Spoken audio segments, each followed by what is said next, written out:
सुना है आपके ऊपर कोई धमकी भी आई है कि आपके ऊपर मानहानि का मुकदमा किया जाएगा, क्या विवाद? कुछ नहीं भाई साहब, देशद्रोह से नहीं घबरा मैं। 3 देशद्रोह थे मेरे ऊपर। बीबीसी ने डॉक्यूमेंट्री बना रखी, देश का सबसे छोटी उम्र का था जिसके ऊपर 3 देशद्रोह लगे, पुलिस टॉर्चर केस, जेल। मैं नहीं घबराता इन बातों। किस बात की मानहानि? मान मारे हरियाणा का गया, हानि मारी हरियाणा की हुई। विवाद कल भी नचनिया थी, आगे भी नचनिया रहेगी, उसका कौन सा मान गया ना। कलाकारों के लिए बोला, सबके सब कलाकार आए, मासूम को छोड़ के। उसको चोट लगी हुई है, उसकी ना पसली टूटी हुई थी, है ना। वो घुड़सवारी कर रहे थे घोड़े। लेकिन धर्मेंद्र भाई, मैं थोड़ा सा आपको करेक्ट करना चाहूंगा। एक चीज हुई इसमें, मैं बीच में थोड़ा सा करेक्ट करना चाहूंगा, बीच में रोकना चाहूंगा। मैनेजमेंट की बस। जी जी, मैं थोड़ा सा, देखिए मुझे नहीं पता उनकी हालात कैसी है, लेकिन मुझे ये पता जिस कार्यक्रम था जींद के पास, जो वहां पर मासूम शर्मा स्टेज पर था। धर्मेंद्र भाई से फिर सवाल पूछूंगा। पहले जो मैं सवाल कर रहा था आपसे कि उस दिन वो कलाकार भाई आए हुए थे खाप पंचायत में, उनको मौका मिलना चाहिए था बोलने के लिए। हम तो हर वक्त बोलते हैं, हम उनके मुख से सुनते कि वो बच्चे क्या सोचते हैं, उन बच्चों को मौका नहीं मिला। इसके बारे में आप क्या कहेंगे? देखो, हमने स्पेशल पंचायत बुलाई इसीलिए थी जी, एक भाई जो ये हमारे ये कलाकार आओगे बेटी बेटे, इनके मुंह से और जनता के सामने ये बात कलवाई था कि भाई हम इसके गंद कल्चर के खिलाफ हैं और आगे इस बात में मुहिम में दुखी हो रहा है। ये सिर्फ अपने लिए नहीं हो रहा, अपने घर को तो ये कभी भी संभाल सकता है। बहुत अच्छी ये चाह रहा कि पूरा हरियाणा संभले, इसमें तो इसका साथ देना चाहिए पूरे हरियाणा को। बिल्कुल देंगे। अपना घर तो कभी भी संभाल सकता है ये, लेकिन हमारे सबके लिए कर रहा है ये काम। बहुत अच्छी बात। तो पूरे हरियाणा के लोगों को समझना चाहिए इस बात को। बिल्कुल सही बोला सुभाष भाई, आपने अच्छी बात बोली आपने। 25 तारीख को जो वहां पर सारी खाप सरदारी इकट्ठा हुई, तो पहले तो दर्शक ये जानना चाहते हैं कि आपने क्या क्या फैसले किए उस दिन। उस दिन भाई हमने फैसले लिए हैं गन कल्चर के खिलाफ जी, गन कल्चर के खिलाफ।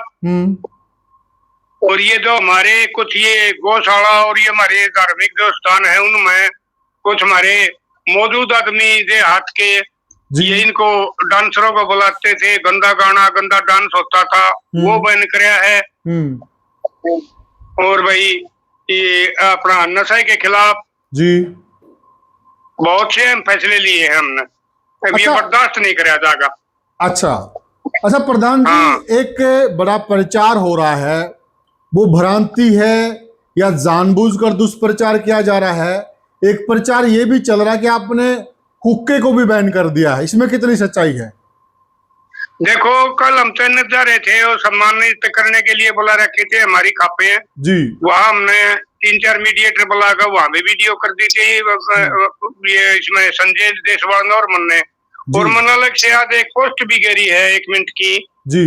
ये भाई उनका गलत प्रचार ना करो। ये हमारे इसका मतलब ये था जो हमारी सर्व खाप की पंचायत वहां चल रही थी, उसमें हमारी माताएं बहनें बेटियां जा रही थी, भाई कुछ अपने सिख भाई बेटे आ रहे थे। तो हमने ये कहा था भाई आज इस पंचायत में कोई भी होकर लेकर ना आवा, किसी ने पीना है तो अपना बाहर जाकर पियाना नीचे। जी जी जी। और इस किस्म का कोई भी हमने वो नहीं फैसला लिया भाई वो होका बंद होगा। होका तो हमारा उत्तर भारत के उसी पंचायती चीज है जिसके ऊपर बैठ कर गांव में चर्चा कर ले हैं, भाई हम पंचायत में भी पी रहे हैं। इस किस्म की ये जो मैंने बताई भी है, जो उनको कहा समझाया भी है। अगवा आगे से कोई सर्व खाप के बारे में फेक न्यूज चला होगा ये कोई मीडिया वाला, तो उसके खिलाफ भी हम एक्शन ले लेंगे। लेकिन आज वाली बात को माफी दे रहे, हर जिसने ये पोस्ट गिर रखी है उनको डिलीट कर दे। प्रधान जी, एक बात समझ में नहीं आती, कभी राष्ट्रीय मीडिया और कभी सोशल मीडिया दरअसल ये खापों की बातों को तोड़ मरोड़ कर क्यों पेश करते हैं? खापों का एक अलग नैरेटिव सेट करते हैं, खापों के बारे में एक अलग नजरिया रखते हैं, ऐसा क्यों होता है? ये भाई कुछ छोटी सोच के पत्रकारों हैं जिन्होंने ये किए बोलिया करो तो ये व्यूअर के लिए और फॉलोअर के लिए उन इस चीज से मतलब वो है, ये नहीं देखते भाई इसका बाद मंदान क्या होगा। और मैंने पहले भी बताया है, रोहतक एसीपी से मेरी मुलाकात भी हुई थी, तो उनको भी मैंने बताया था भाई ये कुछ ये सोशल मीडिया वाले भी वो करे हैं, कुछ और वो करे हैं। एसीपी साहब ने भी आ कही थी भाई आप उनका नाम बता देना, हम उनके खिलाफ कार्रवाई कर देंगे, उनके चैनल बैन करवा देंगे। जी, इस कड़ी में हम सुभाष को भी साथ में जोड़ लेते हैं। देखिए फौजी साहब, आप भी लंबे समय से समाज की सेवा कर रहे हैं, आपने बहुत कई सामाजिक कार्य किए हैं और समाज में आप हमेशा पूरी भागीदारी दिखाते हुए अग्रसर भी हैं। जो अपने प्रधान जी राज्यपाल कलकल जी ने बातें रखी हैं, जो फैसले बताए हैं, आप उन सब बातों से सहमत हैं सुभाष भाई? बिल्कुल जी, सभी बातों से मैं सहमत हूँ, क्योंकि को भी पता है, जैसे अंकल जी ने बताई है जी, गंद कल्चर से तो हमारे बच्चे बिगड़ गए हैं। बिल्कुल जैसे फोन को ऑन किया और गंदी चीजें आनी शुरू हो जाती है। मतलब शर्म आती है कि हम फोन को खोल लें कि ना खोलें, देख ही नहीं सकते जी। और गन कल्चर से हमारे जो बच्चों में ये भावनाएं आती है इस प्रकार की, जैसे वो लोग गाते हैं वो, क्योंकि हमारे दिमाग की संरचना ऐसी है कि जैसा हम बार बार सुनेंगे वैसा दिमाग हमसे काम करवाएगा, तो हमारे दिमाग पे असर पड़ता है उसका। और रही बात तो जैसे गौशाला कोई धार्मिक प्रोग्राम भी, और जब कोई स्टेज शो होता है, जैसे कोई थोड़ी बार कि जो बुलाते हैं ना गंदे डांस करते हैं, गंदे गाने, जिससे भीड़ इकट्ठी हो, वो बिल्कुल गलत है। हम उसके बिल्कुल खिलाफ हैं, जैसे अंकल जी ने कहा है। और ओके के लिए अंकल जी ने साफ स्पष्ट बात बताई दी, तो हम इसमें बिल्कुल समर्थन में हैं।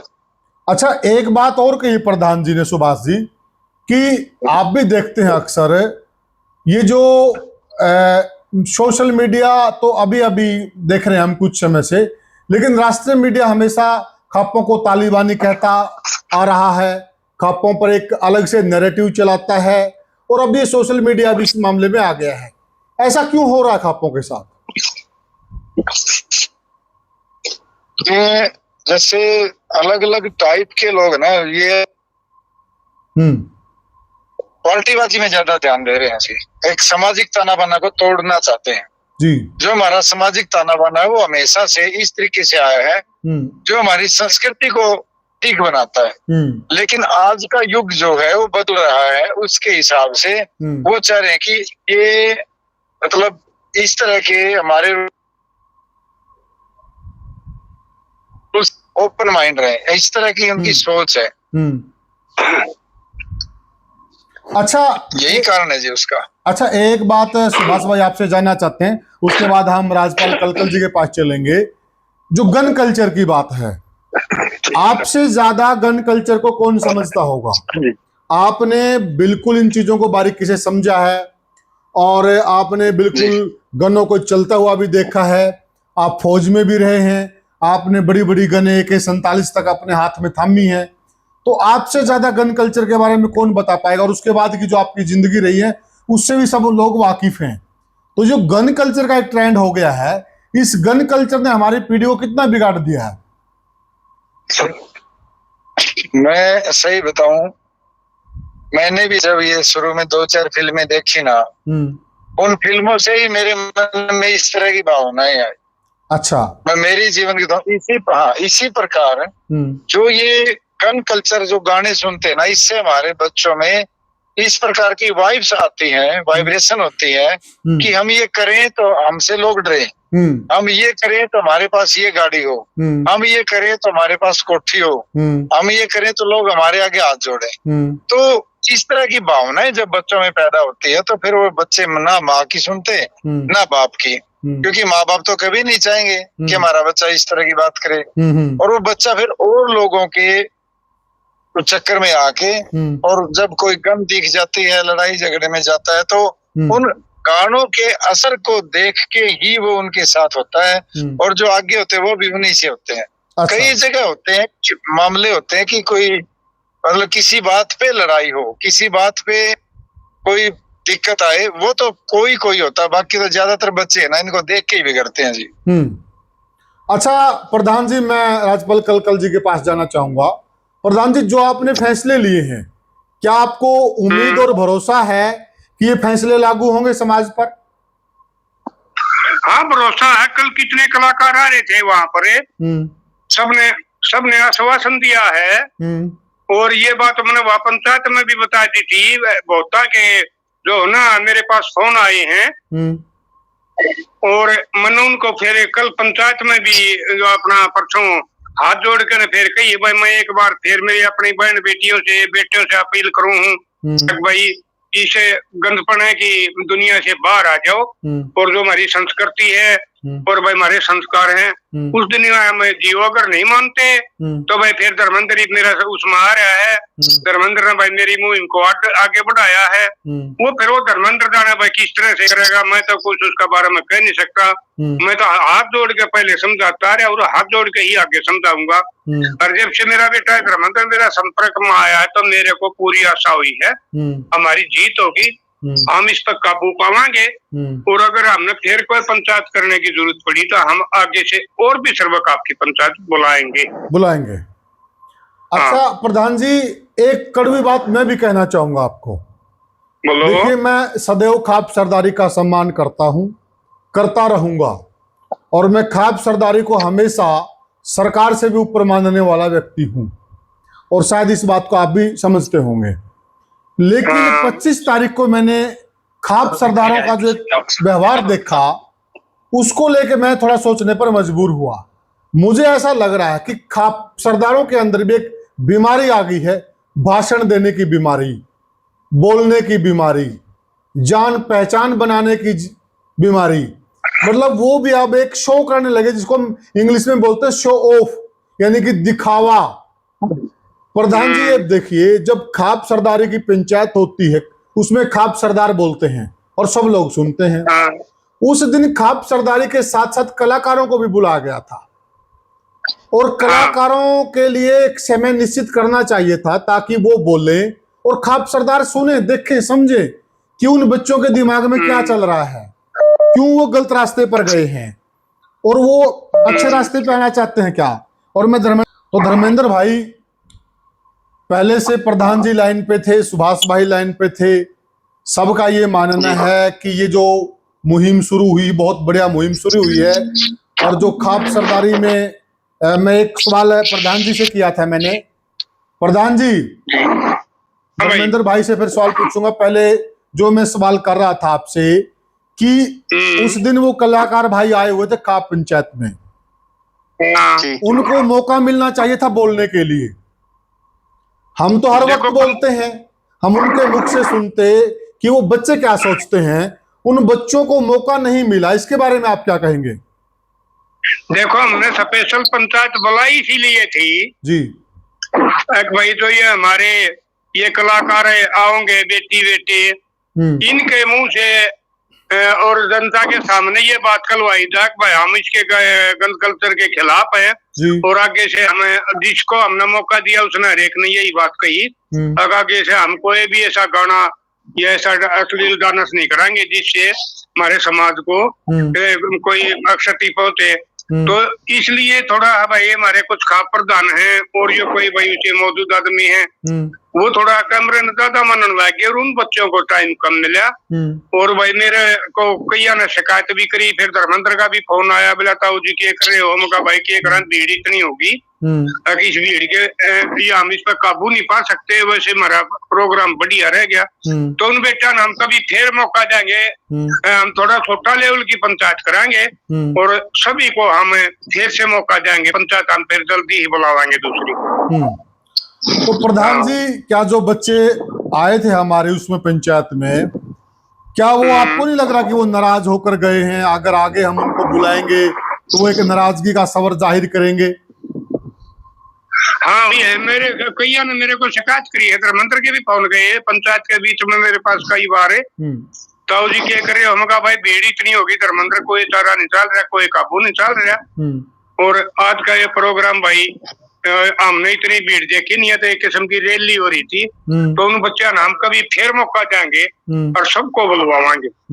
प्रधान जी देखिए, मैंने पहले भी कहा कि खाप सरदारों का जो स्थान ना बहुत ऊंचा है, वो ठीक है, देश में कानून का राज है, लेकिन आज भी खाप सरदारों का जो ओहदा है वो बहुत बड़ा है।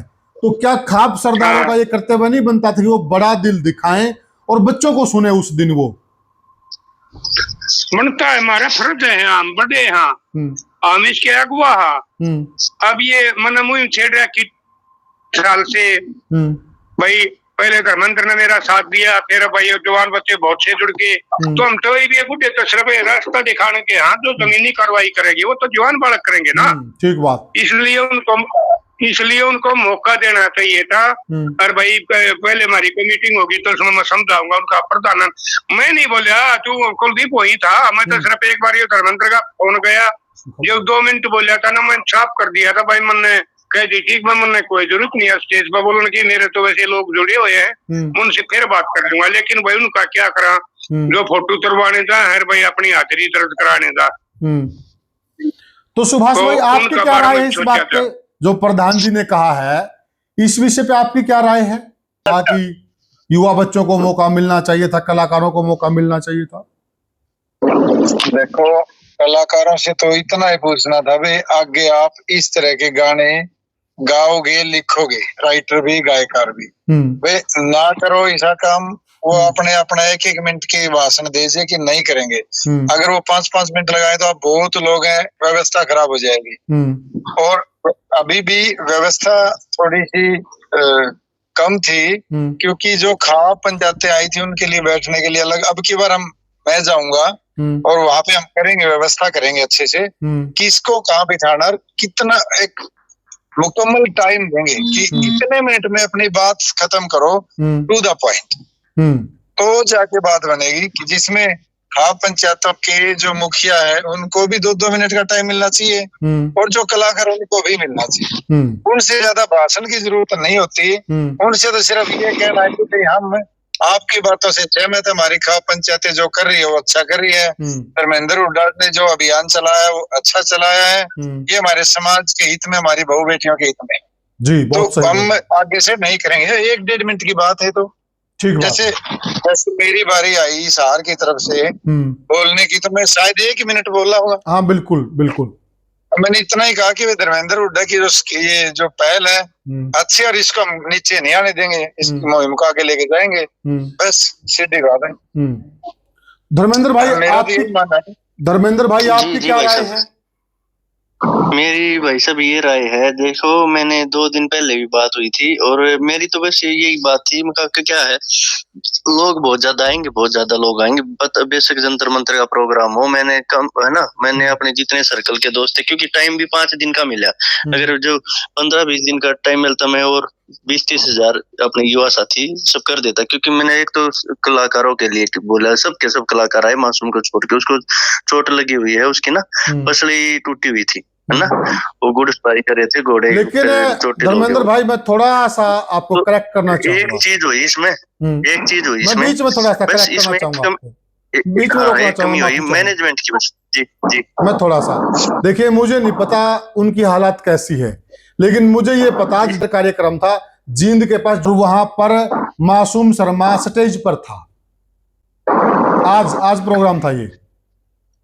हाँ जी, नहीं आज हो गया होगा उस दिन, नहीं इसको भी काम को चोट लगी, मेरे पास तो एक्सरे वगैरह ही भेज दिया, मेडिकल रिपोर्ट भी भेज दी थी, मतलब भाई ऐसे हो रखा है। नहीं तो एक बात बताओ, हरियाणा के सब कलाकार कोई बच्चा नहीं होगा, कोई रागनी गाय, कोई नहीं, मेरे पास तो ये इन्फॉर्मेशन है धर्मेंद्र भाई, वो उस दिन महम में आया हुआ था और वो पंचायत में आना चाह रहा था, मेरे पास ये भी इन्फॉर्मेशन है, मैं आपको बता देता हूँ। नहीं भाई साहब, मेरी बात हुई थी उस दिनों चंडीगढ़ थे। अच्छा, ऐसा नहीं था कि मैं आए। हाँ नहीं मेरी बात, मेरे अच्छी दोस्ती है, ऐसी बात नहीं है, वो झूठ है ना, वो वीडियो भी नहीं बनाते, ऐसी बात होती तो वीडियो भी डाल दी सारे कलाकार सबको।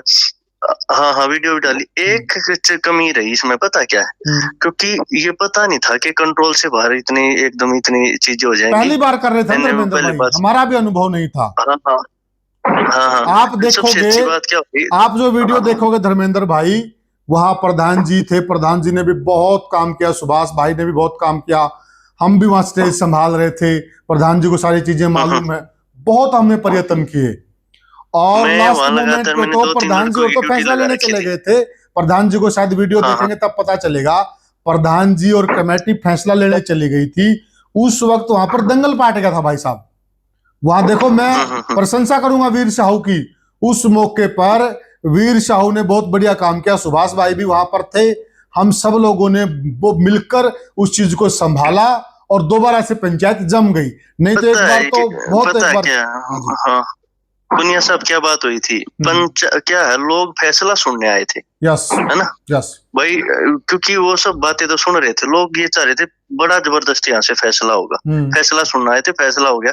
और बात ये है कलाकारों की, 2-4 कलाकार रह भी गए होंगे, तो मेरी उनसे बात हुई है, वो बोले भाई इतना बड़ा प्रोग्राम होता ना जब मैनेजमेंट हो जाती, क्योंकि इतने ज्यादा लोग थे, सबको 2-2 मिनट बोलना सबको पॉसिबल नहीं था, चाहे कुछ भी हो। भी यहाँ पे कोई पीएम की और सीएम की रैली तो थी नहीं, एनएसजी कमांडो लगा दे हम या पुलिस फोर्स खड़े कर दे, वहाँ किसी को चढ़ने दे, सामाजिक प्रोग्राम होते हैं और उस सामान्य चलती है, कोई नहीं से एक चीज ये सीखने को मिली है, आगे जो भी प्रोग्राम करेंगे प्रॉपर तरीके से, लेडीजों का अलग पोर्शन बनाएंगे, हमारे बुजुर्गों का अलग, युवाओं का अलग, स्टेज पे जो कुछ 4-5 की ड्यूटी लगी उसमें युवाओं की भी लगी, हमारी खापों की भी लगी, महिलाओं की भी ड्यूटी लगी।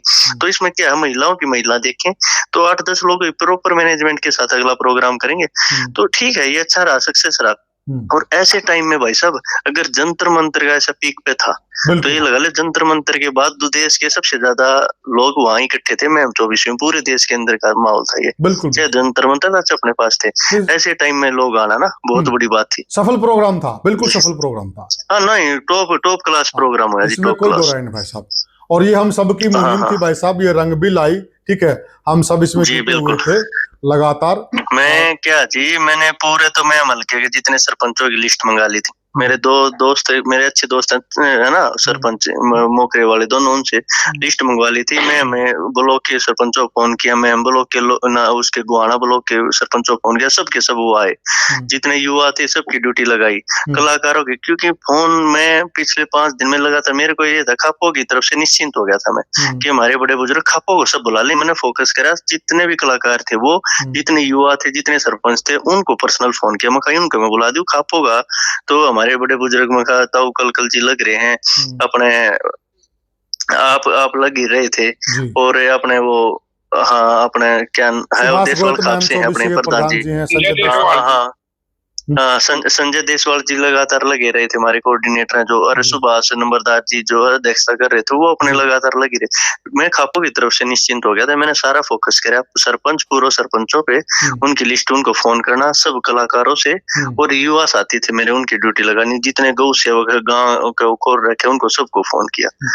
तो क्या था ये अच्छा प्रोग्राम। एक बात और है, 5 दिन के टाइम में, सोमवार को हमने प्लान किया, शनिवार को प्रोग्राम कर दिया, 5 दिन में इतना बड़ा प्रोग्राम करना है ना, एक सक्सेस प्रोग्राम था।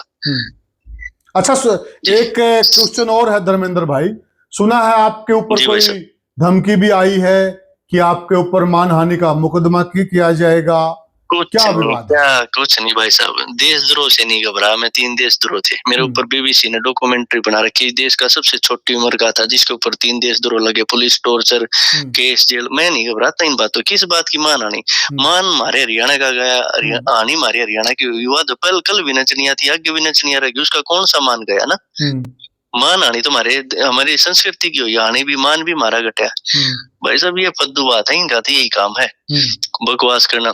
ये चीज चला रखी थी, 2-3 आई है सामने, बोले 1-2 कहने लग रही थी कि भाई धमकी दी, हमारे को डराया है, मैं मार दूंगा अगर नहीं सुधरी थी।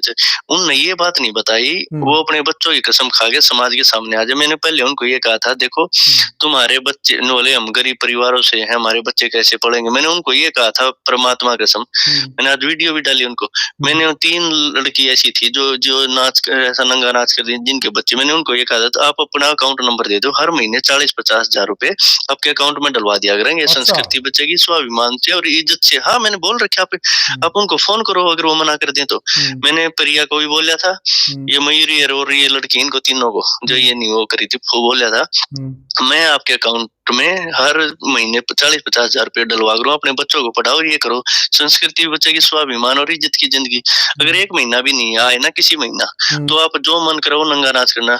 मैं कहा हम 400-500 में से भाई बैठे बाहर, है ना, बाहर के देशों में कुछ फर्क नहीं पड़ना, 1-1 डॉलर देंगे ना, जब भी तुम्हारा अच्छी लाइफ निकल जाए कुछ फर्क नहीं पड़ना, मैं ड्यूटी लगा दूंगा ना एक बार, भाई उसको पैसे देने, तुम्हारे हर महीने आते रहेंगे, कोई दिक्कत नहीं है।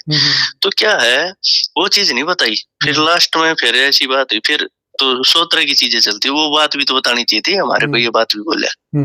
भाई साहब अगर मैं पता क्या है, अगर मैं किसी को धमकी दे देता कुछ रिकॉर्डिंग करके, अब तक तो वो बुरा हाल कर देते, हरियाणा में रिकॉर्डिंग चला देते मेरी चैनलों पे, धमकी दी है, गंदा बोल रहे हैं। धर्मेंद्र भाई, और भाषा वो भी मर्यादित रहनी चाहिए, संयमित रहनी चाहिए, क्योंकि देखिए अगर वो लोग गंदगी फैला रहे हैं और हम भी गंदी भाषा का यूज करें, फिर हमारे और उनमें क्या अंतर रहेगा?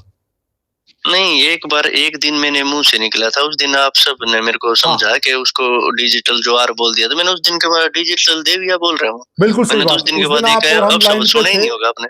हमारे साथ पप्पल सांगवान जी भी थे, हम लाइन पे थे, और आपने ऑनलाइन ही उस बात की माफी भी मांग ली थी, और आपने ये भी कह दिया था कि कुलदीप भाई मैं आगे से ये शब्द यूज नहीं करूंगा, मैं उनको डिजिटल देवी कह के बोलूंगा। आपने ये कहा था, बिल्कुल कहा था, आपने किया भी आपने। डिजिटल देवी ही कह रहा हूँ मैं तो उस दिन के बाद। और एक बात और, बात ये है, वो बोले कि माफी मांगो मानहानि का केस में, बात ऐसी माफी कंडीशन पे होगी। वो ये कहे हरियाणा के सामने आके, जो ये नंगा नाच करे हर घर में, जो लड़कियां नाच रही छतों पे, स्कूलों में, ड्रेसों में, या मैं इसकी देन जो है ना वो मैंने दी है ना, मैं राजमाता हूँ इस मामले की, मैं माफी मांगती हूँ हरियाणा से, मेरे जैसी कोई ना बने। अगर मेरी जैसी कोई बनेगी तो घर भी की भी इज्जत जाएगी, जहाँ शादी होगी उनकी भी इज्जत, सबकी इज्जत जाएगी, उसकी कोई कदर नहीं करता। ये माफी मांग ले, हरियाणा सुनेगा, लड़कियों पे असर पड़ेगा, तो ये माफी मांग ले। मैं कह दूंगा मैंने तेरे को बोला तो ठीक है। ये बात आपको किसने कही कि आप माफी मांगो? ये चैनलों पे चल रही थी, कहीं पे मानहानि का केस करेगी, उसने स्टेटमेंट दी है, तो बोले माफी। मैं भाई माफी नहीं मांगू, माफी एक कंडीशन में मांगूंगा, जब ये हरियाणा के सामने माफी मांगेगी जो। हाँ, न्यूज़ों में चला रखी थी कि सपना ने ये बोला माना नहीं, कोई माफी ना मांगू मैं। माफी मांगूंगा तब जब ये कहेगी जो हरियाणा का मैंने नाश कराया, जो लड़कियां मेरी वजह से खराब हुई हैं, हजारों लड़कियां जो इस नंगे नाच पे तेरी वजह से आई हैं, भाई ऐसा कुछ न करो, इसकी मैं माफी मांगती हूँ। ये माफी मांग लेगी, मैं मांग लूंगा, हाँ जरूरत ही नहीं है किस चीज की माफी मांगू, मैं मांगूंगा ही नहीं। कौन सी माफी, मानहानि कौन सी होगी भाई सब? कोई ऐसा मैसेज भी आया है उस तरफ से, आप टच में हैं क्या आपकी और सपना जी की जैसे, और ये जो लोग सोशल मीडिया पे एक्टिव हैं, आपकी इन लोगों के साथ बात हुई है क्या? आपकी और सपना की भी कोई पर्सनल बात हुई है धर्मेंद्र भाई? नहीं भाई सब ऐसी कोई बातचीत ही नहीं, कोई वो नहीं। कोई कमिटमेंट आया उनकी तरफ से कि आगे से वो ऐसा नहीं करेंगे समाज के साथ? किसी का कुछ नहीं है, किसी का कुछ नहीं है, लेकिन मैंने ये बोल रखा, हरियाणा में कोई सपना प्रोग्राम करा के दिखा दो स्टेज पे, पूरे हरियाणा में चैलेंज करके, कोई प्रोग्राम ना होने दे। वैसे भी यूपी में सहारनपुर करने लग रहे, 2-3 दिन तो प्रोग्राम करे जाएगी। हमारा हरियाणा बचाना है, न्यू तो वो कल न जा दुबई करेगी, कल भावना चाहना कि ठेका थोड़ी ले लिया, हम तो अपने हरियाणा सुधारेंगे, हमारा हरियाणा साफ सुथरा हो, बाहर कोई कुछ करो भाई सब। और मैं अंत में ये जानना चाहता हूँ धर्मेंद्र भाई, क्या लगता है आपको कि मतलब जो ये हमने मुहिम छेड़ी है, मतलब ये मुहिम हमारी सफल हो गई है या हमें 2-4-5 मीटिंग और करनी पड़ेंगी? बिल्कुल सफल हो गई, अगला और कोई मुद्दा देखना पड़ेगा, कोई अच्छा सा जो सामाजिक इस तरह की चीजें। अब क्या है भाई साहब, आप देखो, अब आप घर पे फोन खोल रहे हैं, कोई गंदा बोलता, वीडियो नहीं आ रही ना, कोई भी गंदा बोलता, कोई किसी को गंदा ना, तो ये फेस चेंज कर बहुत गंदा बोलते। दूसरी बात यह, जो एक कच्चा पहन के भाइयों के साथ डांस करती थी, गंदा करती, वो चीज भी बंद होगी। ठीक है, उन्होंने थोड़ा इम्प्रूवमेंट कराया है, वो निकर पे जींस पागी थोड़ा इस तरह का ना उन्होंने कराया है। और दूसरी बात, ये सट्टे की वीडियो तो बिल्कुल कोई नहीं डाल रहा, भाई सट्टा खेलो ये खेलो, कोई लोग छुप के लिंक डाल दे है, उसने फिर फोन कर लियो, मैं कहा भाई बता दे क्या चाहो है, कुछ नहीं, सब मामला ठीक हो गया है बस, बिल्कुल। अच्छा, क्या प्रधान जी कलकल जी, आपको क्या लग रहा है कि ये मुहिम सफल हो गई है अपनी? हाँ, ये मुहिम सफल होगी। अब अगली मुहिम है हमारा समाज में सबसे बड़ी बीमारी लिव इन की। लिव इन की, घर में गांव में शादी गोत्र में शादी। मेरे पास इसका बारे में मेरे पास रोजाना मेरे ख्याल करे है 50-60 फोन आते हैं, ताऊ जी, दादाजी, प्रधान जी, इसने खत्म करवाओ, इसने खत्म करवाओ। अगली मुहिम हम चलाएंगे लिव इन की। लिव इन खत्म होना चाहिए हरियाणा में। सुभाष भाई, लव मैरिज में संशोधन होना चाहिए। अच्छा, उसमें माँ बाप की सहमति होनी चाहिए। ये अगली मुहिम हमारी चलेगी, हमारी सफल होगी है। और मैंने पहले भी बताया है, जवान बच्चों का अपने साथ मिल गया है, और हम आगे इस किस्म की मुहिम चलाएंगे हरियाणा में। इसने गंद कल्चर ने बिल्कुल समाप्त करके और वही हरियाणा बना जाएंगे, देशा में देश हरियाणा, और जित दूध दही का खाना।